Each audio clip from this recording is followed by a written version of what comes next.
शुभं कुरुत्वं कल्याणम् आरोग्यं धनसंपदा। नमस्कार दोस्तों, शून्य से शिखर तक ज्योतिष ज्ञान की इस चर्चा में मैं आप सभी का हार्दिक अभिनंदन करता हूं। जैसा कि हम लोग नक्षत्रों पर चर्चा कर रहे हैं और प्रत्येक नक्षत्र के रहस्यों को जानने की कोशिश कर रहे हैं, हमने पिछले वीडियोस में अश्विनी नक्षत्र को पढ़ा, भरणी को पढ़ा।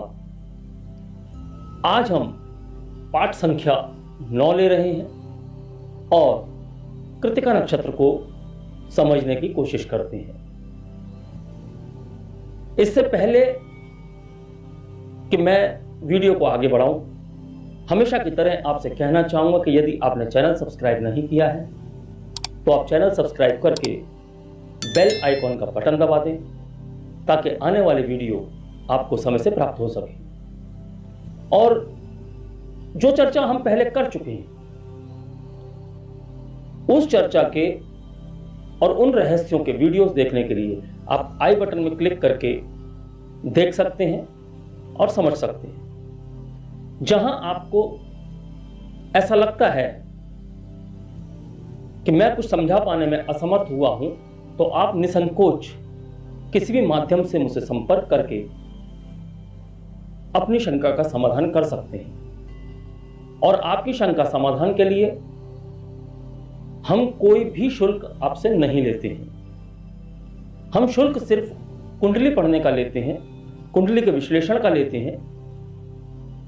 और यदि आप ज्योतिष कोर्स को ज्वाइन करते हैं तो शुल्क की बात होगी, अन्यथा यदि आप वीडियो देखकर समझ रहे हैं और विषय से संबंधित आप कोई जानकारी चाहते हैं तो आप संपर्क स्थापित कर सकते हैं।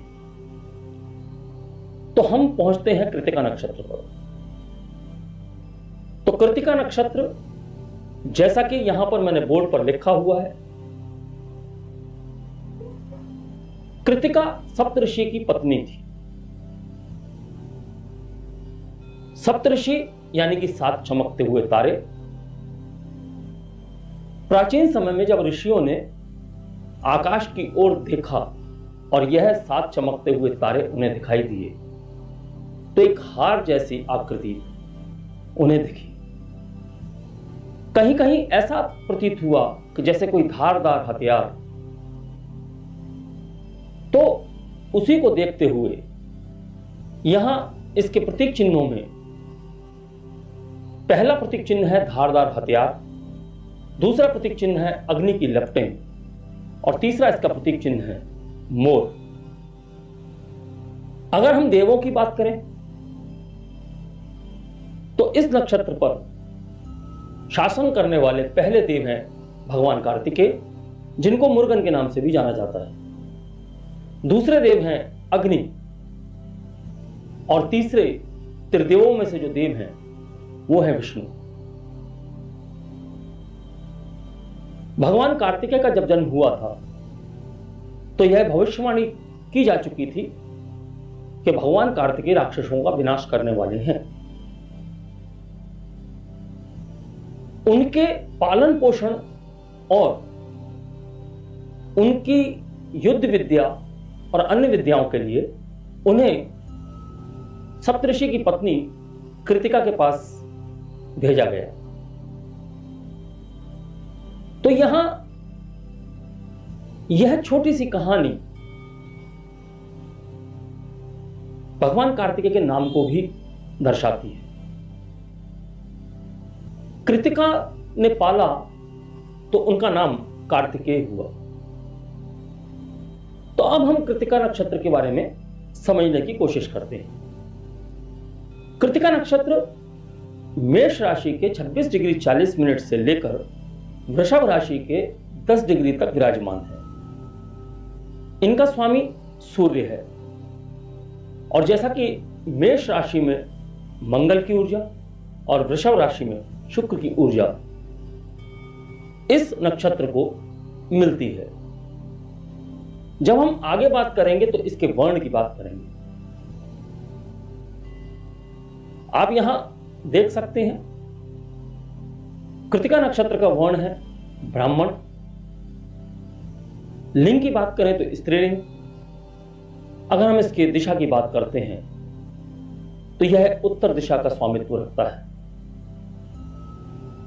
प्रकृति की बात करें तो यह कफ प्रकृति का है।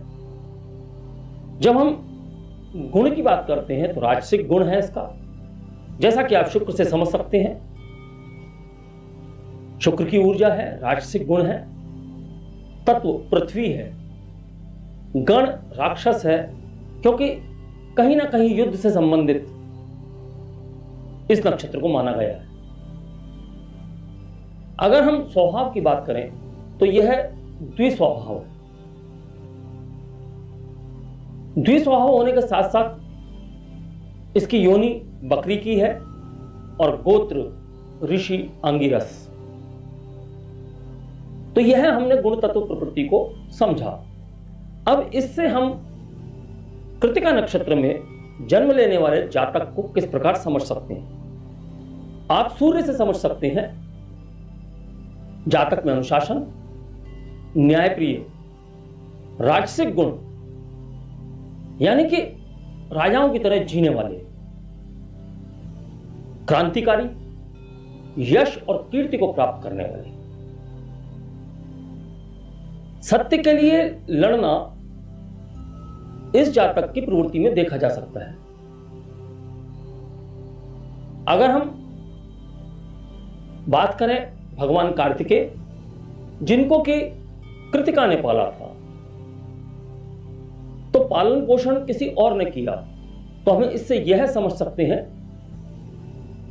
कि इस नक्षत्र में जन्म लेने वाले जातक दत्तक हो सकते हैं, यानी कि उन्हें एडॉप्ट किया जा सकता है।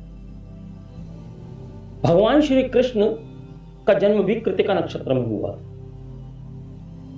और उन्हें जन्म देने वाली मां ने नहीं पाला था, बल्कि उनका पालन मां यशोदा ने किया। तो देवकी ने यशोदा के पास उनको भेज दिया था पालन पोषण के लिए। इसी प्रकार भगवान कार्तिकेय सप्तऋषि की पत्नी, जो कि कृतिका के नाम से जानी जाती हैं, उनके पास भेजा गया था। तो यहां हम एडॉप्शन की बात समझ सकते हैं। अब इस नक्षत्र में दो राशियों की ऊर्जा प्राप्त होती है, मेष राशि की और वृषभ राशि। तो इसका पहला चरण मेष राशि में आता है और अन्य 3 चरण वृषभ राशि में चले जाते हैं। तो यहां ऊर्जाओं में बदलाव होता है, उस बदलाव को भी समझना होगा। जब हमने पूर्ण रूप से कृतिका की बात की तो हमने गुण तत्व समझे। अब हम थोड़ा सा इस बात को भी समझ लेते हैं कि मेष राशि में मंगल की ऊर्जा और मंगल की ऊर्जा के साथ इसके चिन्ह की बात करें, अग्नि, धारदार हथियार, तो हम ये कह सकते हैं कि इस नक्षत्र में जन्म लेने वाले जातक धारदार हथियारों से कार्य करते हैं, अग्नि का कार्य कर सकते हैं। और अग्नि भी कैसी, जो कि हमारे अनुष्ठान होते हैं, उस अग्नि की भी बात कर सकते हैं। और ऐसी अग्नि जो कि लोगों को चोट पहुंचाने वाली, लोगों को जलाने वाली और नष्ट कर देने वाली जो ऊर्जा है, वह भी इस जातक के अंदर देखी जा सकती है। अब अग्नि की बात की तो पहले चरण में सूर्य मंगल दोनों का ही तेज है, तो अग्नि यहां पर डबल होगा। तो सूर्य जिस अग्नि की बात करता है वह प्राकृतिक अनुष्ठानों से संबंधित अग्नि है, और मंगल जिस अग्नि की बात करता है वह कृत्रिम अग्नि की बात। तो यहां हम हथियारों से, अग्नि की लपटों से, मंगल से और सूर्य से यह सब समझ सकते हैं। जब हम बात करते हैं कि और इनके अंदर क्या गुण हो सकते हैं, शुक्र की ऊर्जा है, सौंदर्यवान होंगे, कला का ज्ञान होगा। मंगल की ऊर्जा है, सूर्य की ऊर्जा है, अनुष्ठानों में भाग लेने वाले होंगे। धारदार हथियार की बात है तो युद्ध की जो बात होती है, युद्ध के विषय में जो बात होती है, उस विषय से भी हम इस जातक को जोड़कर देख सकते हैं। इस जातक का स्वरूप आकर्षक होता है, लेकिन परिवर्तन के लिए अगर बात करें तो इन्हें थोड़ी सी कठिनता होती है। इस नक्षत्र की जो शक्ति है, उस शक्ति का नाम है दहना शक्ति। जैसा कि अभी आपसे मैंने कहा, जलाने वाली शक्ति, तो यह नकारात्मकता को जलाने वाली शक्ति भी है। तो इस जातक में नकारात्मकता नहीं के बराबर होगी। अगर महिलाओं की बात करें तो इस नक्षत्र में जन्म लेने वाली महिलाएं गृहिणी बनकर नहीं रह सकती। वे समाज में पुरुषों से कंधे से कंधा मिलाकर कार्य करने वाली होती हैं और पुरुषों के समान ही कार्य करने वाली होती हैं। उनके अंदर एक द्वैतवाद महसूस होता है। वे हमेशा पुरुषों से आगे निकलना चाहती हैं और निकलती भी हैं, इसमें कोई दो मत नहीं। अब अगर हम इसकी बात करें कि इस नक्षत्र में, यानी कि चंद्र जब इस नक्षत्र में गोचर कर रहा हो, तो ऐसे कौन से कार्य हैं जो करना सफल होता है। आप शिक्षा की कोई भी बात करें, आप एनजीओ से संबंधित, यानी कि लोगों के समाज सेवा से संबंधित कोई भी कार्य करें, आप किसी प्रकार की डिबेट में, बहस में हिस्सा लेना चाहते हैं, वहां आपको सफलता प्राप्त होगी। आप किसी चीज के विरोध करने के लिए, जिसे हम हड़ताल भी कहते हैं, किसी प्रकार का आंदोलन प्रारंभ करना चाहते हो, वहां सफलता प्राप्त होगी। अग्नि से संबंधित कोई कार्य करना हो तो वहां भी सफलता प्राप्त होगी। इस नक्षत्र में जन्म लेने वाले जातक अगर कार्य व्यवसाय की बात करें तो कारखाने जहां अग्नि से कार्य होता है, अग्नि से संबंधित ही कार्य करते हैं, वकील हो सकते हैं और धारदार हथियारों से कार्य करने वाले भी हो सकते हैं। धारदार हथियारों से कार्य करने वालों में दर्जी होते हैं, नाई होते हैं, सर्जन होते हैं और भी ऐसे कई आपको प्रोफेशन मिल जाएंगे, कई ऐसे व्यवसाय मिल जाएंगे जहां धारदार हथियारों से कार्य होता है। यहां हम यह भी कहेंगे कि कसाई भी होते हैं। अनाथालय और शिक्षा से संबंधित कार्यों में भी यह प्रवृत्त हो सकते हैं। शिक्षक हो सकते हैं, प्रोफेसर हो सकते हैं, या किसी अनाथालय के संचालक हो सकते हैं, क्योंकि संचालन का गुण भी इनके अंदर देखा जा सकता है। भगवान विष्णु संचालक, दुनिया को चलाने वाले, तो यहां इनके इस गुण को भी हम नकार नहीं सकते। तो यह है हमारा कृतिका नक्षत्र। हमने कृतिका नक्षत्र के गुण, तत्व और सभी पहलुओं को यहां समझा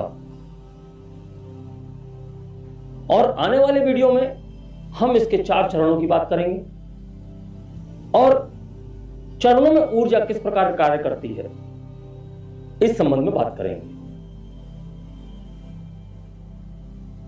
तो अगले वीडियो तक के लिए मैं अपनी वाणी को विराम देना चाहूंगा और आप सभी से आज्ञा चाहूंगा। नमस्कार, धन्यवाद। शुभं कुरु त्वं कल्याणम्।